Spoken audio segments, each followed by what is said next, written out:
Hey, Prime members! Have you heard? You can listen to your favorite podcasts ad-free? Good news! With Amazon Music, you have access to the largest catalog of ad-free top podcasts included with your Prime membership. To start listening, download the Amazon Music app for free or go to amazon.com/ad-free-podcast. That's amazon.com/ad-free-podcast to catch up on the latest episodes without the ads.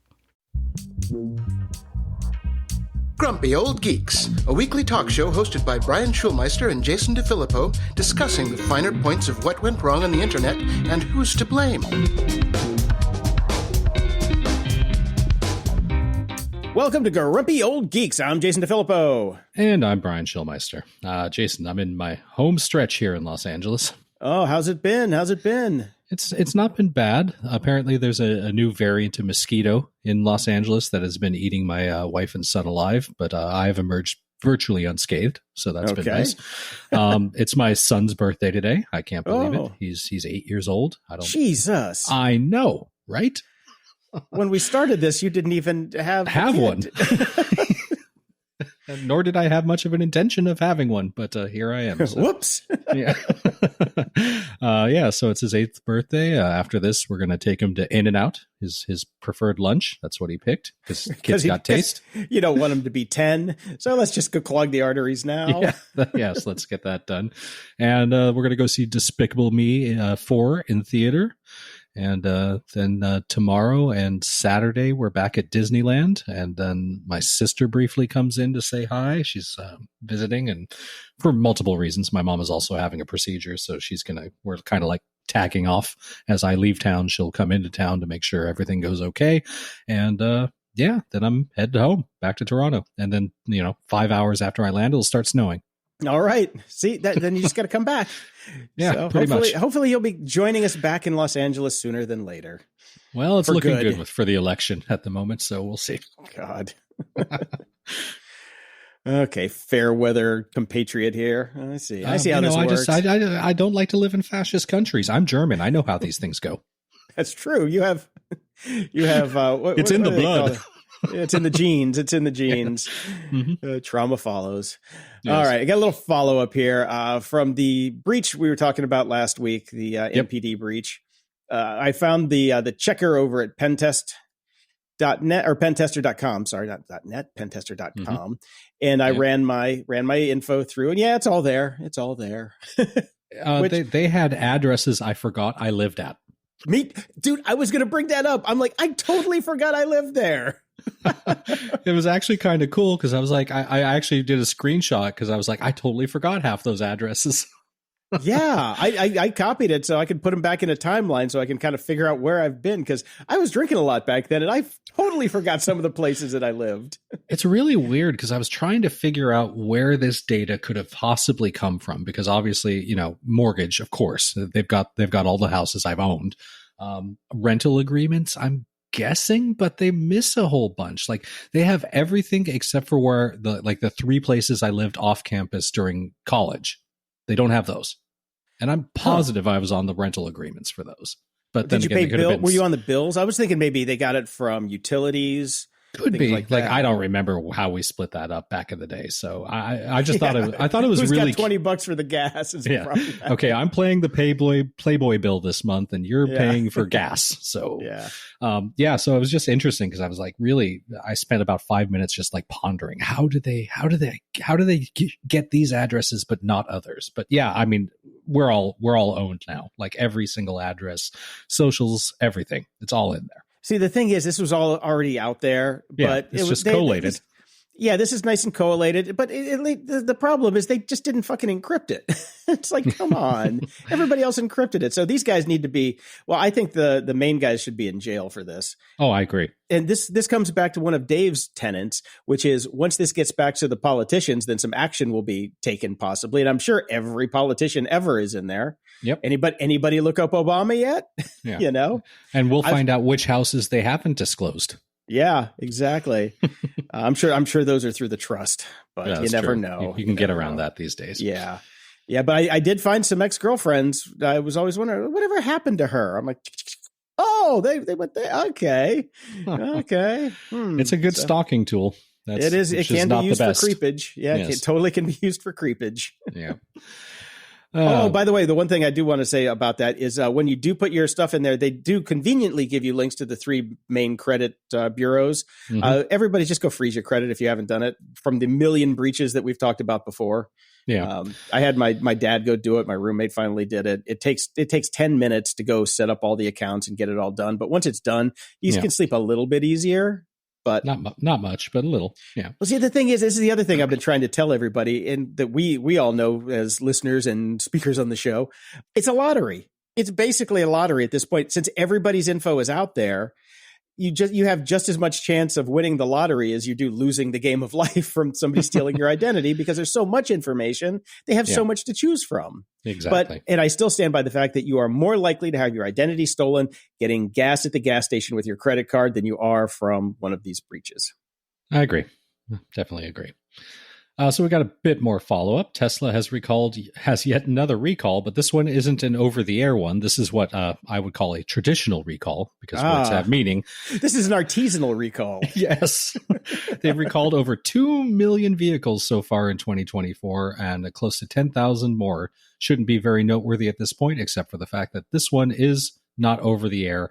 Apparently, they didn't glue down some trim very well, which could just pull off their Model X SUVs if you're driving fast enough, or rain hits it, or any number of combinations, and get hit cause by a crash. Self-driving car. You get hit by a Cybertruck or a self-driving car. Yeah, the roof flies off and hits somebody. Yes. Yeah, you don't want that. Yeah, so yet another one. Not a good year for Tesla.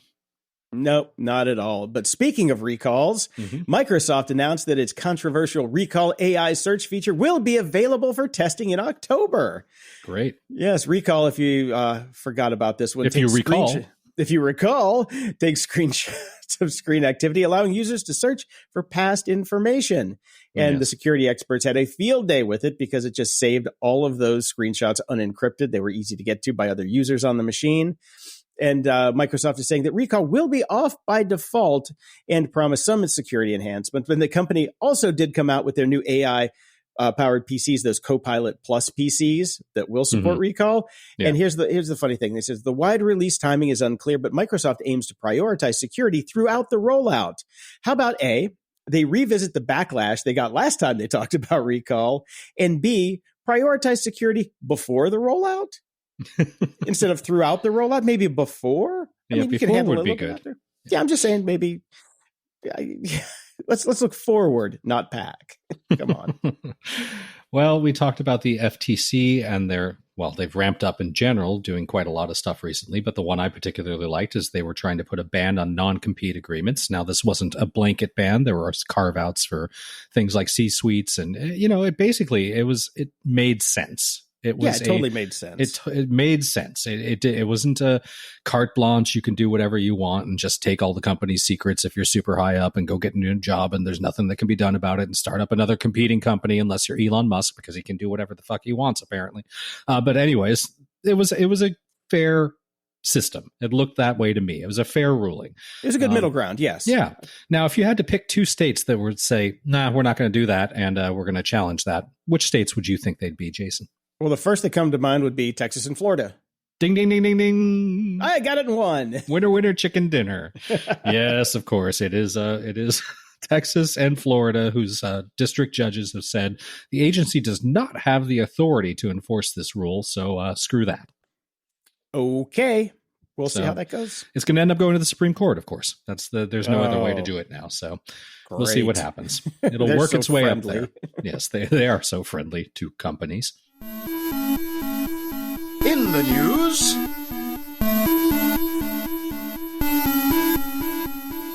apparently Waymo's self-driving cars were honking at each other to say hi. It's kind of like their version of the Jeep Wave. Did you ever see the video of this? Yes. Classic. Yeah. Yeah, well, apparently... it's like the old Budweiser commercial. What's up? What's up? What's up? Yes, vehicles were spotted honking at each other a few weeks ago, prompting Waymo to issue a software patch. Now, software engineer at Waymo, Sophia Tung, happens to live where a bunch of these taxis would gather to idle, and set up a live stream to capture the honking vehicles because the patch did not work. Then put a soundtrack to it, including lo-fi music in the vein of the ubiquitous Lo-Fi Girl channel on YouTube. The title Self-Driving Taxi Depot Shenanigans to Relax/Study To did pretty well on YouTube. All right. And apparently Waymo's director of product and operations, Vishy Nihalani, I believe is correct. Tough name. Close enough. It's early. It's early. Appeared on said software engineer Sophia Tung's live stream, because apparently if you have a job that's doing pretty well, you still live stream for shits and giggles, to basically say, well, second patch is out. This one should work. Let's give it another go. Yeah. Apparently this was a feature, not a bug. This was an intentional feature for taxis cruising on public roads to avoid collisions. One would think they have higher technology than honking for self-driving vehicles. Sonar? Wait, what are these bat machines here? Come on. I mean, that was such a head scratcher to me. I'm like, really? Quick, Brian, to the bat taxi.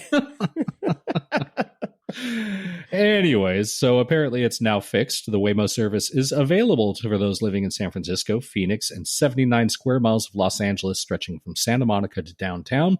When I was in Santa Monica, I saw 4 of these things. Okay. Was anybody in them? No. And my wife looked at me and said, not a fucking chance would I ever get one of those. Okay. I was wondering if you were going to take one for the team and try it out. Absolutely not. Well, you're a father. You have an excuse. Yes. I would just around the block, just to try it. Right. But yeah. Well, General Motors AV company Cruise has recalled its fleet of 1,194 self-driving cars to resolve long-standing trouble with unexpected braking. I'll take the honks over the braking. Yeah. Well, I'd rather I'll take braking over acceleration. So yes. So that's at least something.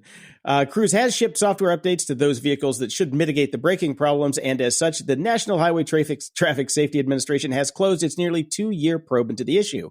Now, the recall and the conclusion of the probe takes one worry off Cruise's plate at a time when it's still under active federal investigation from the Department of Justice and the Securities and Exchange Commission after that little incident up in San Francisco where they ran over a woman. Right. Oops. Yes. Oops. Yeah. Oopsies. So yeah, well, you can still get in your Waymo and it won't honk at anybody, but you're not getting in a Cruise. Gotcha. Well, Condé Nast, the media conglomerate that owns publications like The New Yorker, Vogue, and Wired, has announced a multi-year partnership with OpenAI to display content from their titles in ChatGPT, as well as SearchGPT, the company's prototype AI-powered search engine. This partnership comes amid growing concerns over the unauthorized concerns. Haven't we been talking about it? They've grown as big as they can. We're all concerned. They done busted out. Yes. Last month, they sent a cease and desist letter to AI search startup Perplexity, accusing it of plagiarism for using its content to generate answers. I guess the theory here, and the only one left for these old school media companies, is if they're going to do it anyways, you might as well get some cash out of it. Yeah, I guess so. Yeah. Ars Technica also has signed a deal with OpenAI. I think everybody's going to be doing it at this point. I wonder whatever happened with Sarah Silverstein, Silverstein. I'm literally looking at a Shel Silverstein book. I was going to say, is this Where the Sidewalk Ends Day? Yes, it is. That's very funny. I never heard anything about that lawsuit. I'm gonna have to Google search AI that later. Yeah. Hit the. I'm sure the AI's answer will be, "She is a bitch." Probably. From what I hear, wouldn't be wrong. I thought she was very pleasant. I've even met her in person a number of times. Okay. I know people that have also met her in person a number of times that have not had the same experience. Okay. But I guess people are just people. People are people. So why should it be? Mm-hmm. Now I'm going into Depeche Mode land. Anyways, hat tip to Barrett, who sent this link in. Now, okay, he said, "Welp, guess all of us software engineers are done now." This is from a site called ecotcs.com, and it's about a programming system, AI programming system called Cortex that has come out. Now, I could not tell if this was something that was lost in translation, because I believe this probably was a Spanish language thing initially. I was unable to find this in any other media. Like Engadget didn't have it, Gizmodo didn't have it, TechCrunch didn't have it. I'm wondering if this is a joke. I think it's a press release. Well, it's obviously an AI written press release because there are tons of errors in it. There are tons of errors in it, and there is a Cortex AI like platform out there that you can sign up for. Yes. So I think that this was kind of a really ill-begotten press release that just kind of went awry, that just pumped itself up like completely. Yes, because Cortex can solve 100 million lines of code at once, a leap of giant steps toward the potential of AI coding assistance. What's wrong with that sentence, Brian? Many things. The press release is basically going on to say that this thing can do so much more than any other previous one can do. It can do much larger projects. It can do things basically by itself, and we're all screwed. Now, the line that particularly stood out for me, Jason, is this one. Because the AI works with up to 100 million lines of code simultaneously, fewer and more context-sensitive errors occur. Well, we have our answer. Does that cancel each other out? Yes. Fewer and more. Fewer and more context-sensitive errors occur. So, that was a bit of a head-scratcher for Barrett. Not sure what's going on there. I think Barrett may have sent that tongue in cheek. Okay. See, we need that sarcasm emoji, I tell you. I'm telling you. This is another one about how we're going to lose all of our programming jobs to AI, but this one's real. Okay. In a leaked recording, Amazon Cloud Chief Matt Garman suggested that most developers could soon stop coding as AI automates much of the process. Garman emphasized that the future of software development lies in understanding customer needs and building innovative products rather than just writing code. Okay.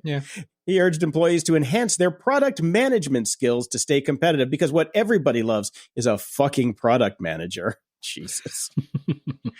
Garman's comments were optimistic, highlighting the creative opportunities AI offers developers, while an AWS spokesperson reinforced that AI tools will help developers focus on more innovative work.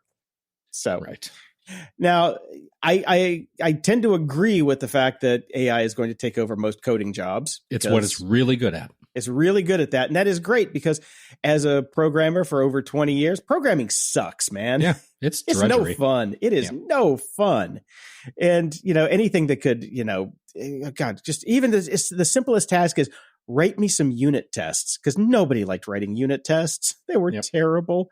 But even the basics, just, write some basic functions. The only thing I worry about, and I think I've mentioned this on the show before, is that people are going to be using AI to write their code for them, which means that there's going to be a lot of homogeneous code out there, which leads to, as we see in WordPress all the time, people install the same bits of software, which opens up, you get one hole in that software, and then boom, you've given away the farm.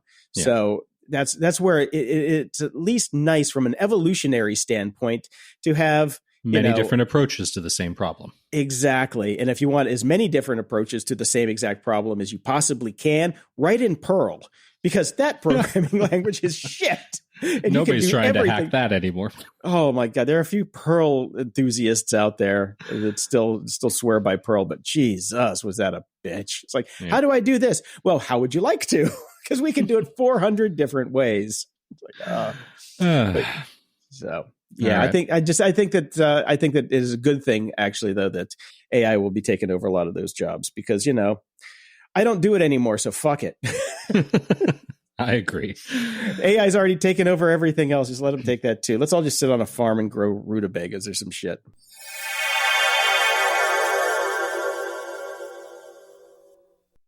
This episode is sponsored by 1Password Extended Access Management. Imagine your company's security like the quad of a college campus. There are nice brick paths between the buildings. Those are the company-owned devices, IT-approved apps, and managed employee identities. And then there are the paths people actually use, the shortcuts worn through the grass that are the actual straightest line from point A to point B. These are unmanaged devices, shadow IT apps, and non-employee identities like contractors. Most security tools only work on those happy brick paths, but a lot of security problems take place on the shortcuts. 1Password Extended Access Management is the first security solution that brings all these unmanaged devices, apps, and identities under your control. It ensures that every user credential is strong and protected. Every device is known and healthy, and every app is visible. 1Password Extended Access Management solves the problems traditional IAM and MDM can't. It's security for the way we work today, and it's now generally available to companies with Okta and Microsoft Entra, and in beta for Google Workspace customers. Check it out at onepassword.com/XAM. That's onepassword.com/XAM. Imagine your company's security like the quad of a college campus. There are nice brick paths between the building. Those are the company-owned devices, IT-approved apps, and managed employee identities. And then there are the paths people actually use, the shortcuts worn through the grass that are the actual straightest line from point A to point B. Those are unmanaged devices, shadow IT apps, and non-employee identities, like contractors. Most security tools only work on those happy brick paths, but a lot of security problems take place on the shortcuts. 1Password Extended Access Management is the first security solution that brings all these unmanaged devices, apps, and identities under your control. It ensures that every user credential is strong and protected, every device is known and healthy, and every app is visible. 1Password Extended Access Management solves the problem traditional IAM and MDM can't touch. It's security for the way we work today. And it's available now to companies with Okta and coming later this year to Google Workspace and Microsoft Entra. Check it out at onepassword.com/XAM. That's onepassword.com/XAM. All right. From the Elon Musk is the best businessman ever known to man, Muskophile, X, basically just X in general, files these days. I've read this article. I love this article. It's what we all know is true. And I'm sure Elon has blocked Gizmodo at this point. Bankers have lost so much money thanks to Elon's terrible Twitter deal. Now, we all knew that he was overpaying for Twitter at the time, which is why he tried to back out of the deal, then said he wasn't backing out of the deal, then he was forced to finalize the purchase only because a court told him he made the deal and he asked to honor it. We're now learning more details about just how dumb buying Twitter was in financial terms, according to a report from the Wall Street Journal on Tuesday. Apparently, it was the worst deal since the global financial crisis in 2008. Several banks if you're gonna shoot for the moon, shoot for the moon. Shoot for the moon. It was a moonshot, that's for sure. 7 banks loaned Elon Musk money totaling $13 billion in 2022 to help him buy Twitter, now known by the obnoxiously generic name X. And every single one of them has been unable to offload the debt without incurring major losses from the deal. This means that the loans are just sitting on the balance sheets of these banks. In fact, the Journal explains that this just wasn't one of the worst deals since 2008. It's one of the worst deals of all time.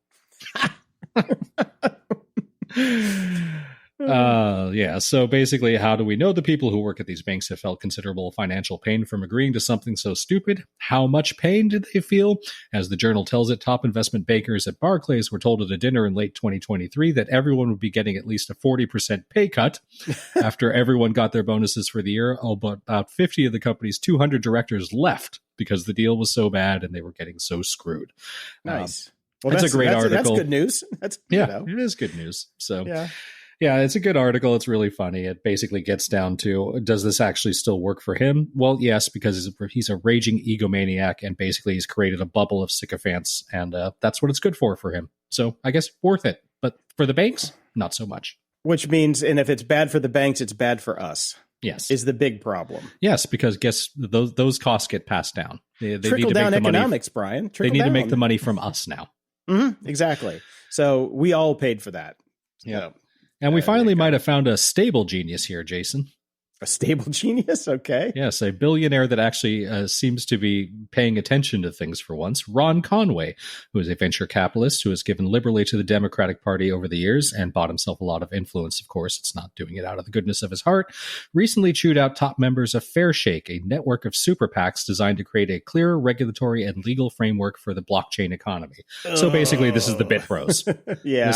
This includes Mark Andreessen, Ben Horowitz, Coinbase CEO Brian Armstrong, and Ripple CEO Brad Garlinghouse. So they're all pushing for, of course, no regulation on the shit that they're doing, which is totally needs to be regulated. So what drove him over the edge? It appears he was blindsided by a secret PAC-related effort to unseat Sherrod Brown, a prominent Democratic congressman who has spoken critically of the crypto industry. And this is from the leaked emails. $12 million to Brown's opponent at a time when Senator Schumer is doing his best to get a bill passed in the Senate in the lame duck, Conway wrote in an email referencing a crypto-friendly bill that Schumer is currently shepherding through the legislature. You all know that's a slap in the face to Senator Schumer and a slap in the face to me when you know I'm meeting him in San Francisco tomorrow. How short-sighted and stupid can you possibly be? Not one person bothered to give me a heads up that you were doing this. I'm the one using my 25-plus year personal relationships to help this movement the most significantly, and not one person bothered to inform me. Sadly, I'm even a donor to Fair Shake. Because of your selfish hidden agendas, it is time for us to separate. This is a wake-up call to myself that I've been working too long with people who do not share common values, and that is unacceptable. I will no longer compromise myself by associating or helping. All right. We'll see if he puts his money where his mouth is, because we don't know yet. This could just be an intentional leak to make it seem like he's doing the right thing before he meets with all the Democrats.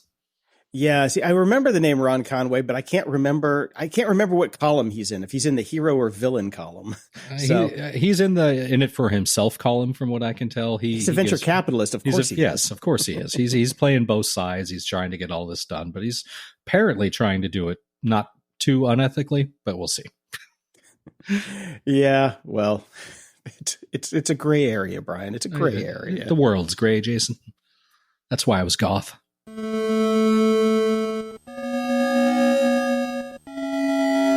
Media Candy.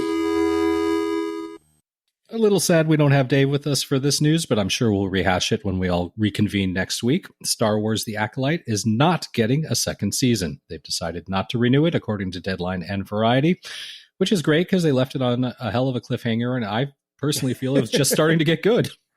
See, that's the problem. Yeah, it's like, and this is why I do my 3-season rule. I know. Except the 3-season rule never works with Star Wars because you can't help yourself. Not. I know.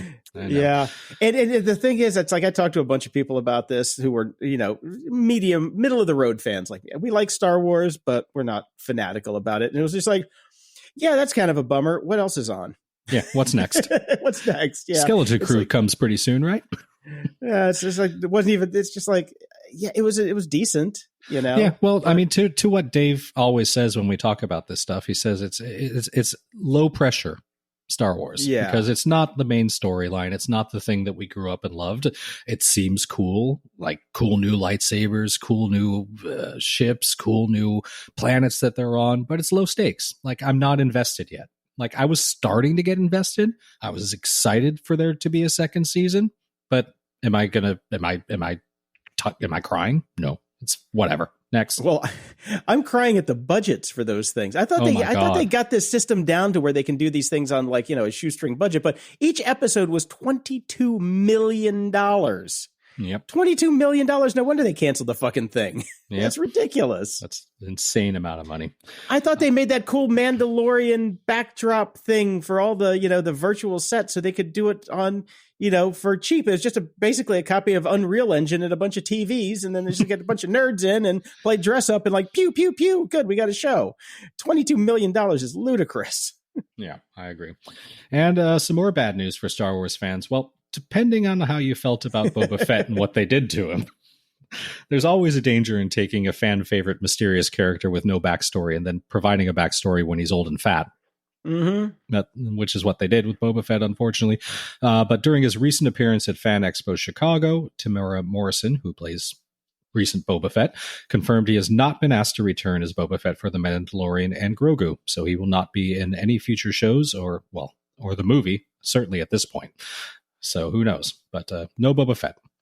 Yeah, no tears shed. Yeah, again, they kind of, that book of Boba Fett was not the best. No, but it had the 3 best Mandalorian episodes that I've seen in it. So it sure did. It had a great Mandalorian soundtrack. And Fennec Shand, great character. So yeah, so give her own show. Yeah, so that part was at least a win. But yeah, on the whole, that was not a good show. So. Yeah. And Disney has backed down from its attempt to dismiss a lawsuit related to the death of a restaurant guest at Disney World. This made the rounds. We didn't talk about it last week because we were on such a high for Disney that we didn't want to sully the Disney news. The lawsuit was filed after Dr. Amy Tangswan died from an allergic reaction despite assurances from restaurant staff that her meal was safe.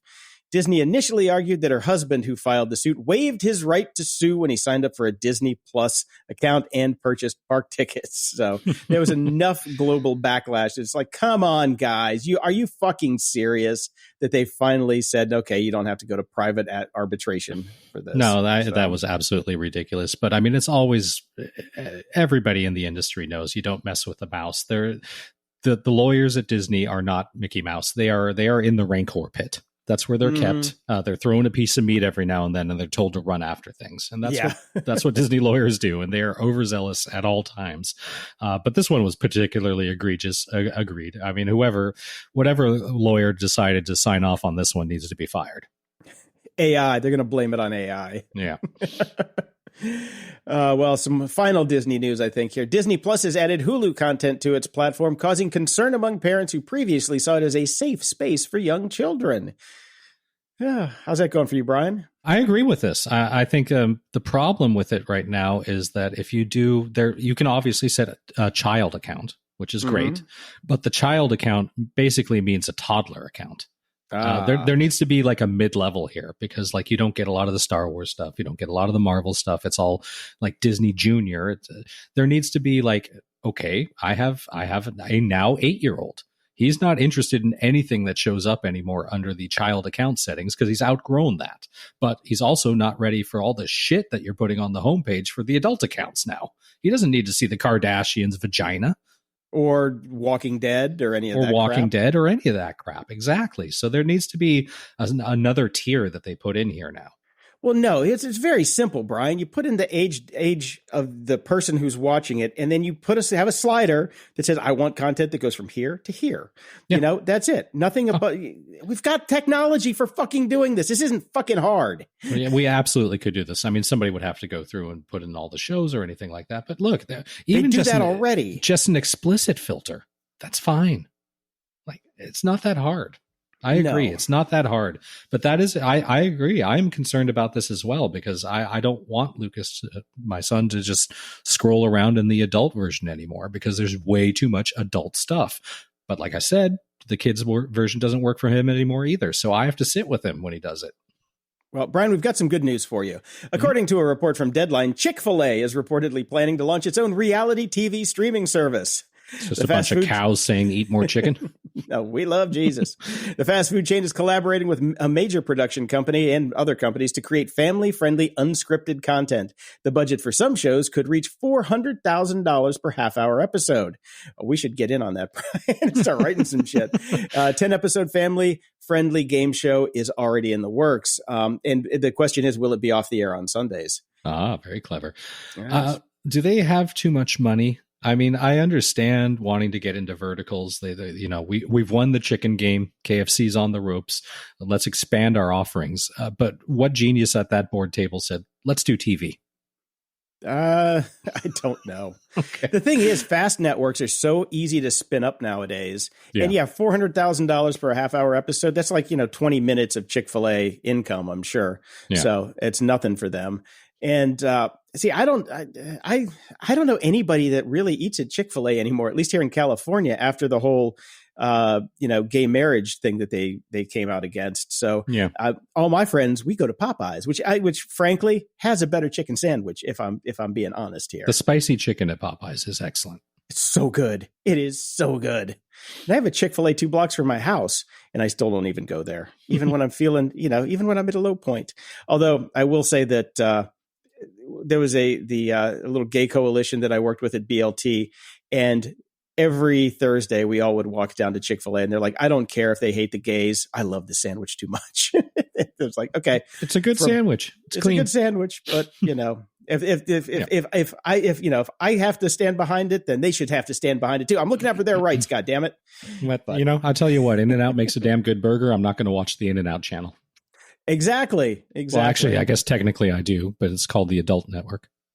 Well, I think Chick-fil-A and the In-N-Out people are kind of on the same. I think they're on the same clan. So yeah. That's true. You know who's not though is Denny's. Mm-hmm. Denny's has launched a new afterlife menu inspired by the upcoming release of Beetlejuice. The menu features 4 themed items, including the Say It 3 Times Slam Breakfast, Oh boy. Yeah. Say it 3 times when you're in the crapper that afternoon.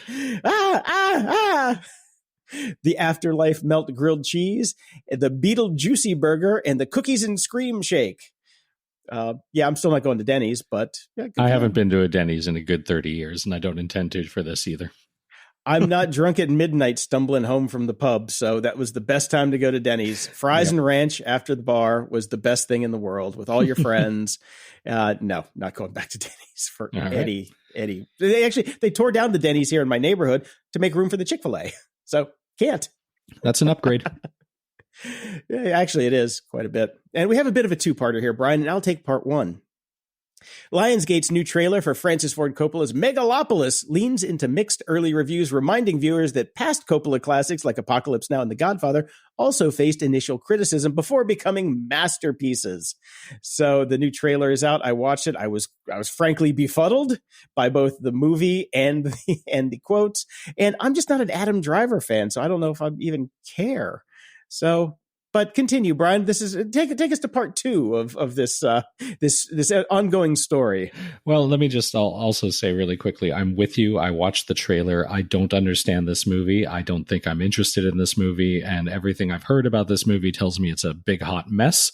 So I'm not sure I'm ever going to see it anyways. But continuing with the big hot mess trend, that trailer, with all of its supposed quotes reminding us that some of his other works that weren't considered very good on release became masterpieces, every single one of those quotes completely made up. Was it made up by AI or what? Well, they don't know.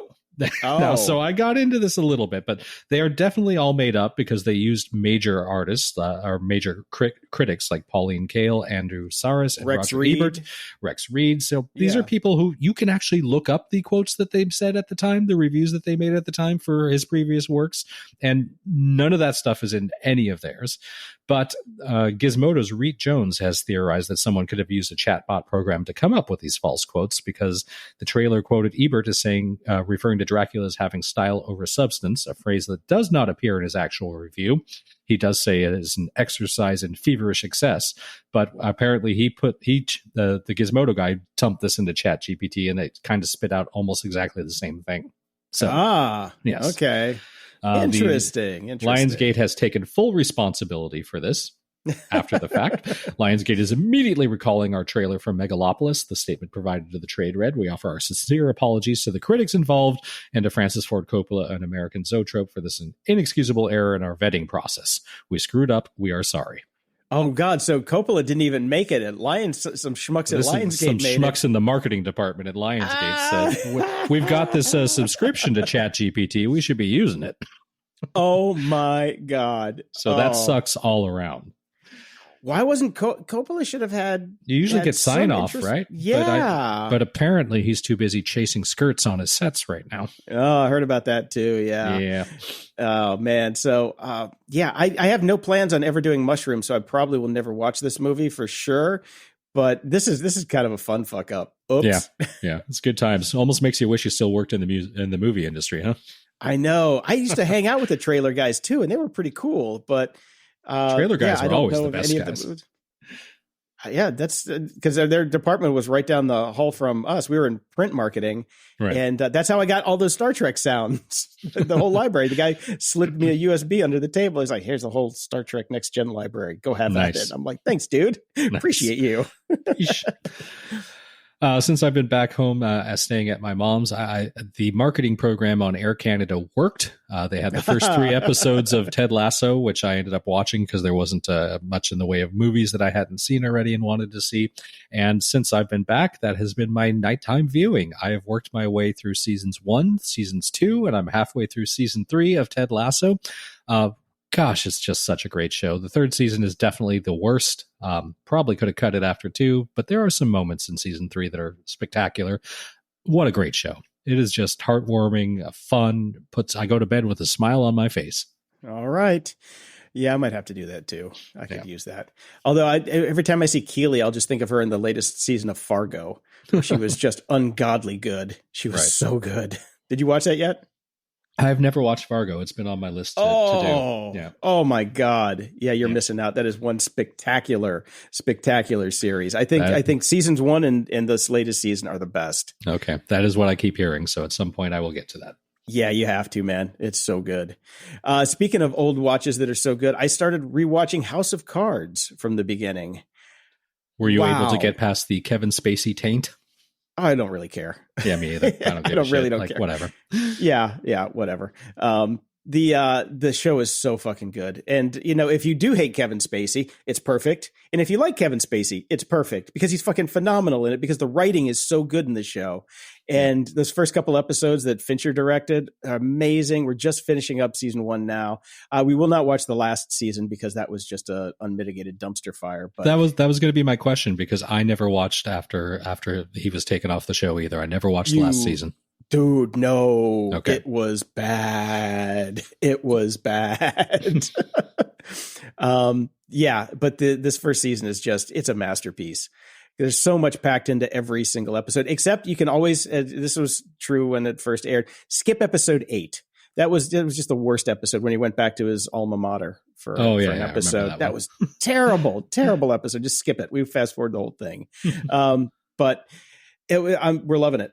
Absolutely loving it. And that theme song is so good. It just gets stuck in your head. The cinematography, the colors, everything was phenomenal. Yeah. No, because Fincher, man, he laid out the tone for the show and it was beautiful. I started watching this new game show called The Anonymous this week. It's okay. Not great. It's a Bravo Sci-Fi Channel thing. I'll tell you in a couple of weeks. Is where they launched the first 3 episodes. We watched the first 2, but right. It's just one of those how much can you lie to people's faces and get away with? Yeah, I saw a commercial for it, and I figured I'd be seeing it on the show at some point here. Yeah, well, the funny thing is the commercial. The reason that we started watching is because my roommate is a big fan of Anna Delvey, the scam queen of New York, who's been under house arrest for 2 years, who, by the way, this morning just got released from house arrest and can go 75 miles outside of her home in New York. But anyway, she did the commercial. We're like, can she be in the show? But turns out she's not. They just hired her for a commercial. Right. Okay. But saying you're a fan of her is a very weird statement to make.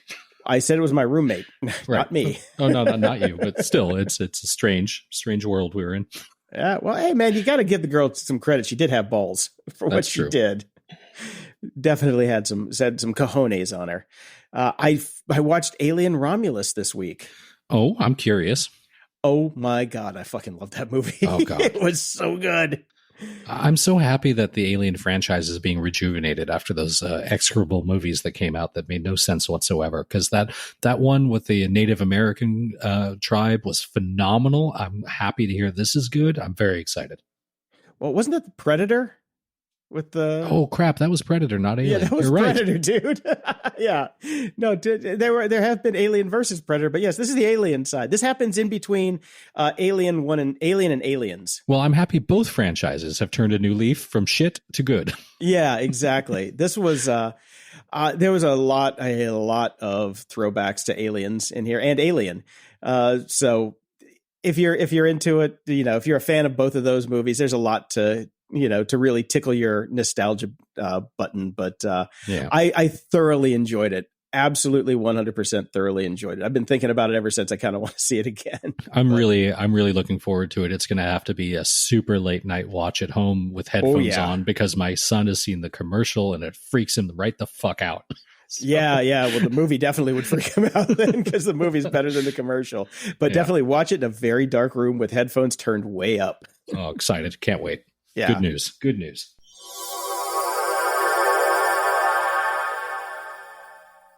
Today's episode is sponsored by Private Internet Access, America's #1 virtual private network, also known as a VPN.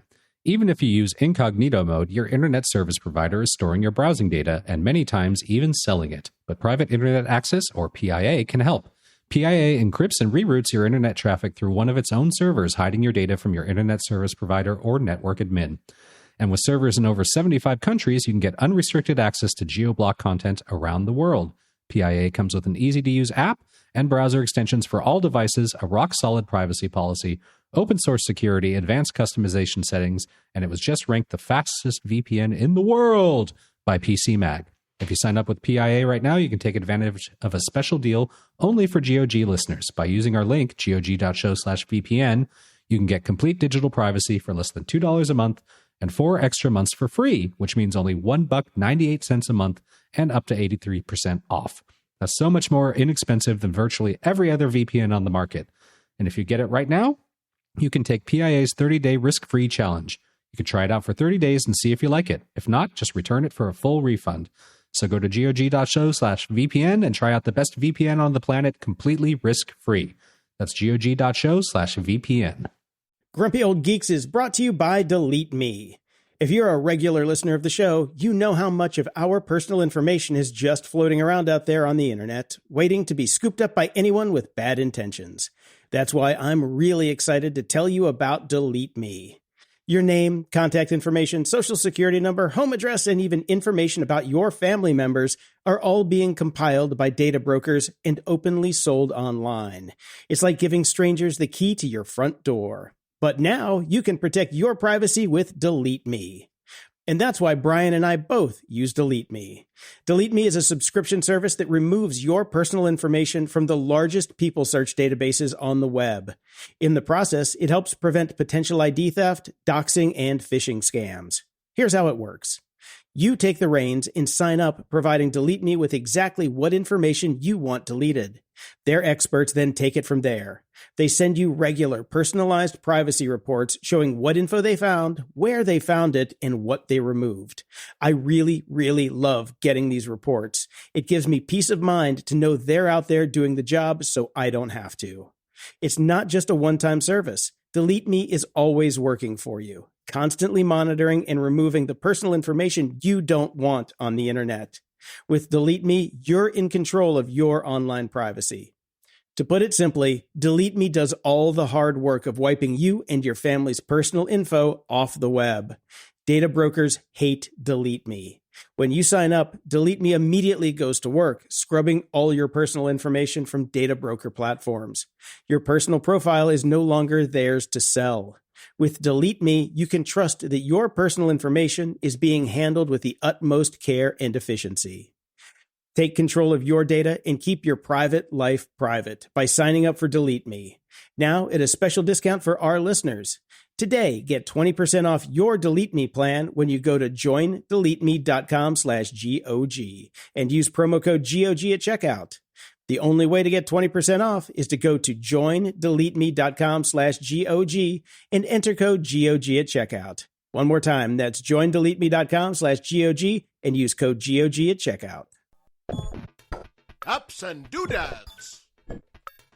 So the Overcast drama continues as we keep getting emails in. From now, we're getting emails from both sides of the camp. Yeah, a lot of people still like it, are very happy with some of the, well, they all agree that, things need to be fixed, but a lot of people recently this last week, I would say 75% of the feedback we got about Overcast was positive for Overcast. Yeah, except for the people who liked using CarPlay with Overcast, because that doesn't work anymore, right. Which is a big thing, kind of a big thing, since most people listen to podcasts in their car. In Los Angeles, yes. Yeah. And I think one thing that nobody has really talked about that I found on the subreddit is their battery issues with Overcast. Now, I hadn't even turned it on for weeks. And then I looked at my, my weekly progress report on battery usage and on apps that are using the most battery. This was number 2. Overcast was number 2 in my list at 13% of my battery for the week. And I had never even opened it.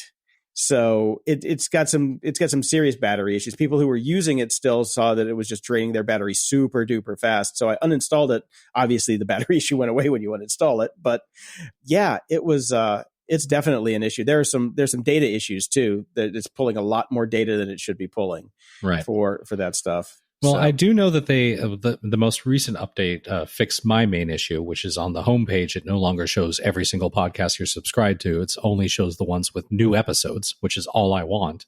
So they did fix that, which is good. The battery issue is concerning, especially as I'm about to do 2 days in Disneyland, which means Yeah. I need a phone to last all day. So I'll probably uninstall it for the time being and reinstall later. So okay, well, you're going to want to get your OPML because I guess it should if you have the Overcast account when you log back in and you sign into your account. It should keep it, but no guarantees with this update. No shit. But hat tip to a fan of the show and friend of mine, Jason Bryant. He sent over in basically how to get your OPML because Marco took that out of the latest update that there's no OPML export in the app. So if you go to the Overcast website and go to your account, you can export the OPML from there. And as Jason liked to put it, since Marco is just a programmer going to be a programmer, he also has the option to export an OPML file that even says on the website nobody else can read. So if you want an OPML file for shits and giggles with way more information than you absolutely need, you can get that one too. But the standard OPML file to import into other players is available there. So all right. Yeah. So thanks, Jason, for that one. I am still I'm still sticking right now with Apple Podcasts because I want to go test all the other ones still. And it was funny. Jason sent me a text and he's like, I haven't opened Pocket Casts because that was what he was trying to move to since 2015. And he showed me my old show Vapid was still there. Yeah, I saw that. I think he posted that on our Discord as well. Oh, he did? Okay. I think so, that's awesome. Yeah. I was just like, oh my God, I haven't seen that in a while. I loaded up Pocket Casts and I'm too lazy to learn a new interface and how it works. And then I also tried the one that you sent me. What was that one called? Noicast. Noicast. That didn't even make it for 20 minutes after I really dug into it. That's way too basic. Didn't dig that one at all. So in the meantime, I've been using Apple Podcasts as well, and a little bit of news about that. I guess they got maybe they heard the Overcast news and went, maybe we should make our service a little bit better. They've updated their web interface because I saw some people saying, the one thing I really miss is having a good web interface. Well, Apple Podcasts on the web has a new look and feature set, more akin to the app itself. So you can do just about everything that you could do on the app now via the web, which is great if you're into that, because I often will play podcasts on my browser as well. So that's great. Yeah, it's okay. I mean, yeah, it's okay. The thing that bugs me about it is their discovery kind of sucks on it because discovery's always sucked on Apple Podcasts. So. Well, the thing is on the app, it's pretty good. I'm fine with it on the app. I guess it kind of mirrors the app somewhat, but I've had more luck with search on the actual iOS app. Right. The Mac app, not so much a fan, but their top lists are the way they display the top lists are shit. Right. So, but searching seems to be a little bit better. But yeah, it's okay. I checked it out. Yeah. Sure. Whatever. And I had kind of the same thing. I hadn't used Apple Podcasts for so long. I was subscribed to all these shows that I have not listened to in years. I know. I was doing all these downloads from shows. I'm just like, I really don't want to give that person my number. So like, delete, quick, get rid of it. Oh, yeah.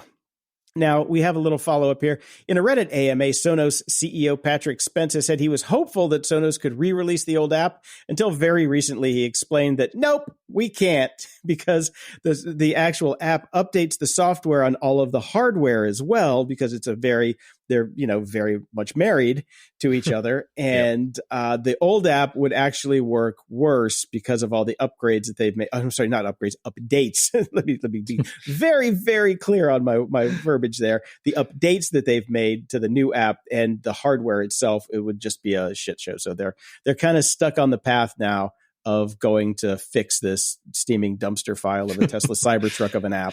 Yeah. So they're committed. Yeah. Unfortunately, they are very, very committed. Now, this is a really fun one. Hat tip to Skip on Discord before I saw it everywhere. In a bold move, the popular iPad illustration app Procreate has announced that it will not be integrating generative AI into its software, setting itself apart from competitors like Adobe, who put that shit on everything. Oh, man, everybody does now. This makes me so happy. I am going to become a Procreate user if I can figure it out. I don't know if you're good. Do you draw much? No. It's really good for that. It's really good for taking images from the internet and learning how to sketch over them. That's okay. About it. Well, that'd be good for my son. Actually, I got to check this out. Okay, cool. Oh yeah. We give an iPad with an Apple Pencil and Procreate. It's a fantastic tool for that. Yeah, he's such the artist these days. He loves doing that shit. So. Oh, Procreate's the shit. Then yeah, okay. I've been a paid user of Procreate forever, and this made me very happy too because I'll finally have a use for that Apple Pen I bought. Yeah. I use mine every day. I love it. Right. But because I actually use the Apple Pencil with not Apple, was it Affinity Designer. Right. It works really well, because it's basically Illustrator. So if you're doing lots of curves and stuff like that, it works really well. And that's what I was talking about the other day when I used my iPad Pro as a secondary monitor to my Mac Studio and then drag my docs over there. And I can draw with the Apple Pencil on the app on the Mac and then use the app, like the keyboard and the mouse with it. Oh, it's a beautiful setup. Beautiful setup. Anyway, just a hat tip to James Kuda for this. There's a link in the show notes where he does a video on, I think it was X, but basically saying, no, we write software for humans. Fuck this AI Good. shit. I support that. Yep, absolutely. And then I saw this in the news and I just couldn't believe it. Now, I don't do a lot of sous vide. I'm a barbecuer and an Instant Potter and a traditional cooker and all that sort of stuff. I hear it's amazing. I just have never gotten into it because I don't need another kitchen device. But if I did want to get into it, I don't think I would buy a Nova, who I guess makes some decent ones now. They will soon start charging a subscription to use the smart features of their cooking appliances. That is ridiculous. Like, if you can't buy something for your kitchen that you don't own, I can't believe it. The subscription will kick in on August 21st and apply to the proprietary app, which controls wireless functionality. So you won't be able to remotely control the device without paying $2 per month or $10 per year, which isn't a lot, but still, it's the principle of the thing. I agree with this writer. In the old days, we'd buy an object and use that object. End of story. Now everything's a dang subscription. Yes, I wrote those previous sentences in the cartoonish old man's voice, but the point stands. Exactly. So this will only apply to new users. You're grandfathered in if you already have one. But... sorta. If you have some of their older first generation products, they're going to strip all the smart features from those. This applies to Bluetooth. Class action. 100%. This is ridiculous. Sue these fuckers out of existence. Yep, I agree. So screw that company. Yeah, and since you have an Instant Pot, Brian, I would recommend the Instant Pot AccuSlim Sous Vide 800-watt precision cooker immersion circulator, ultra quiet, fast heating with big touchscreen, accurate temperature and time control, waterproof. This is $71.99 on Amazon, but as we know, Amazon changes prices based on your purchase history and a myriad number of other factors, so your price may vary, Brian. Okay. I have one of these, and see, when you buy a sous vide device, you're not just buying a sous vide device, because then you also have to go buy a fucking vacuum sealer and all the bags that go with it. Yeah. Since I sous vide a total of 2 times with this device, I ended up selling my vacuum sealer at a garage sale to my neighbor and, made some of my money back. So, I'm not a sous vide guy. I tell you what, though, the food was amazing. I made some lemon chicken in it, and it was just ungodly good, but it took forever. I hear it's good, but it's no thank you. Now, the one thing I left out of the article is I read this sentence a couple of times, and I just, like, my head exploded. This is from company CEO. My whole thing just moved, so I've lost it. That's my fault, sorry. This is from company CEO Stefan Savajan. I think that's how it's pronounced. Our community has literally cooked hundreds of millions of times with our app. Unfortunately, each connected cook costs us money. How much could it possibly cost for a simple Bluetooth feature? How's it costing them money at all? Even if it has to pull to an AWS to get some bit of data for something, which through Bluetooth it shouldn't, how's it costing them money? The app developer who actually makes the app. Well, you build that into your pricing, you dickhead. No shit. That's what you fucking do. You don't sell it if you're not going to update it. Jesus Christ. iOS updates, Android updates. You know this going in. This is a known quantity. We're on iOS 18. So it's happened 18 times. It's not like this is the first time. So Apple just goes, hey, we're going to update our operating system. Oh, we never knew about that. This is the first time this ever happened. Can you believe our entire company isn't set it and forget it, Jason? Here's the thing, though, too. Now, I might be kind of a dickhead for saying this, but the thing about sous vide is you put a bag of stuff in some hot water and you press a button that says cook. And then you come back later and it's cooked. Why do you need Bluetooth and Wi-Fi for a sous vide? They do point out in the article that you don't actually need it, but I guess it's the principle of offering it and then screwing people for it.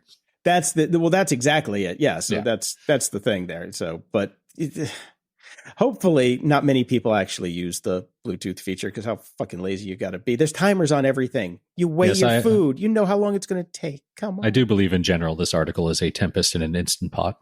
Closing shout outs. Over at Patreon, we've got Erspo, who also writes in, just a quick hello to let you know my Saturday morning is not proper until I turn on GOG. Well, thank you very much for the kind words and the kind cash. Appreciate it. Thank you so much. Over at PayPal, we've got Andrew, Sloan, Tom, and Joseph. Thank you all so much. Over at the tip jar, we've got Eric and Ross. And just a quick to let you know, if you go over to Patreon, not through the iOS app, please, just on the website, sign up for GOG for $3 a month. You get the show early and ad-free and in high definition. Starting at $3 a month, you can give us more if you like, which we like, but, budgets may vary. But we'll take anything you got. Pretty please, because it keeps the show going.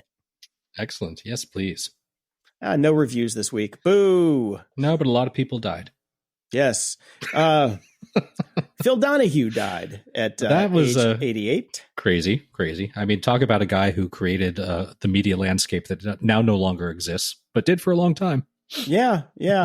I feel bad kind of for him. He says Phil Donahue, talk show host, pioneer, and husband of Marlo Thomas, dies at 88. So he still couldn't get out of the shadow of Marlo Thomas on his deathbed. So, yeah, sorry, yeah. Phil. She was a looker back in the day. She was. Yes. She was. She was that girl, literally. Landelon has died. He was a French actor. He died at 88 as well. What, you're not going to read the headline? Seductive star of European cinema? I was going to get there. He was a seductive star of European cinema because I remember him from Zorro from 1975, which I have talked about my quest to find the DVD of Zorro forever on the show back in the day until I finally found it. It was a quest, a Herculean quest, which now you don't have to do because the whole fucking thing is on YouTube, which I put a link to in the show notes. And it is the full movie, not the one that I had, that everybody had seen before with the little clips cut out. This is the actual 2-hour version. Great version of Zorro. Some of it hasn't aged well, but it is fun. The soundtrack, amazing.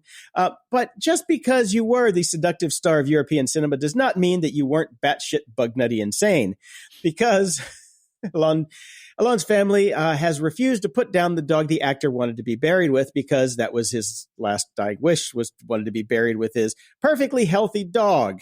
He wanted the dog to be euthanized so he could take it with him. Now, he has had over 50 dogs in his lifetime, and was a very staunch supporter of animal rights, except for the one that he loved the most. His own dog. Yeah. The one that he said that he loved the most. Yes. So, 88, you're not really firing on all cylinders. So, yeah. I'm a firm believer that we don't have to follow all of our family's wishes when they pass if their wishes are bug nutty. Yeah. Yeah. So the family did the right thing. There was a massive outcry in France saying, "What the fuck are you people thinking?" And they're like, "No, slow your roll. The dog's staying with us. He's okay. Papa was a little kooky. We're good. So, but that does not diminish from his body of work at all. So you could do worse than spending an afternoon watching some of his classics. So good stuff. And we usually only talk about some of these people when they're dead. So I want to shout out one who is still alive, Brian. Mm-hmm. In today's digital world, it's hard to imagine life without images, video, and music at our fingertips. But behind this digital convenience lies the work of unsung heroes like Nasir Ahmed, an Indian-American engineer whose breakthrough in digital compression made JPEGs and MPEGs possible. I'd just like to point out that he pronounced them JPEG and MPEG. Well, he's Indian, so I'm not going to go down that route. So you can apoo your way to the cancel house if you want to. I was going more French with the pronunciation, yes, but okay. I got that. In 1974, Ahmed developed the discrete cosine transform, or the DCT algorithm, a method to reduce the size of digital files without losing critical details. This innovation was crucial during the early days of the internet. No shit. Back when we had dial-up. Ahmed's work took forever to get those Marlo Thomas pictures downloaded. I'm telling you, man. I'm telling you. That's before we had AI just to make them up ourselves. Yeah. She looks great with 6 fingers. I'll take an extra finger for that one. Woo! 6-finger handy, please. Woo! Oh boy! Way to spell it out, Jason. I'm doing my favorite thing here, Brian. I'm talking to the people who just don't get the joke sometimes. So anyway, sorry to sully the not so You try and do a good thing, Brian, and then you just you try, Jason. You try anyway. So this is a pre-obit for us. I'm sure he's really going to appreciate it. I know. Did you hear what those assholes said about you? He's like, I didn't even work on AA. Come on, I made JPEGs. Give me a fucking break. JPEG. Until next time, I'm Brian Schulmeister. And I'm Jason DeFilippo. Thanks for tuning into Grumpy Old Geeks. Dive into the show notes and all the links from today's episode at gog.show/622. Feeling generous? Keep this top-notch entertainment rolling by dropping us a few bucks at gog.show/donate, because every bit helps. And spread the grumpiness. There's a share button in almost every podcast player out there. Almost. Looking at you, Overcast, still. Don't know if it's there or not. It might be there today. Might be gone tomorrow. Use it to share the show with friends, foes, and anyone in between, and we'll be forever grateful. Head over to GOG.show to find the link to our Discord channel and chat with us and other show fans. Got something to say? Send your feedback, comments, or awesome links to GOG.show/contact. Send us some love and leave a review at GOG.show/review. We haven't gotten any in a long time, so come on, leave us a review. We'll read it on the air. Stay grumpy.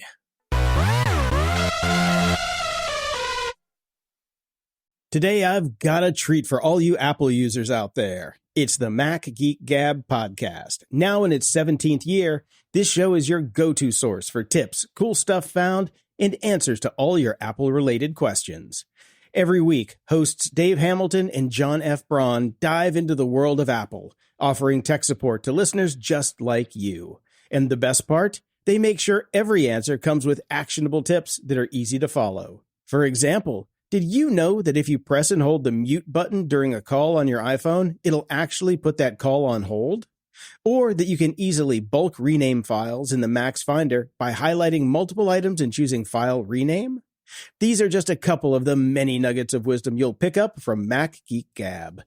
If you use an iPhone, a Mac, an iPad, an Apple Watch, an Apple TV, or are simply a technology enthusiast, you're going to love learning more about your technology with your two new favorite geeks over at Mac Geek Gab.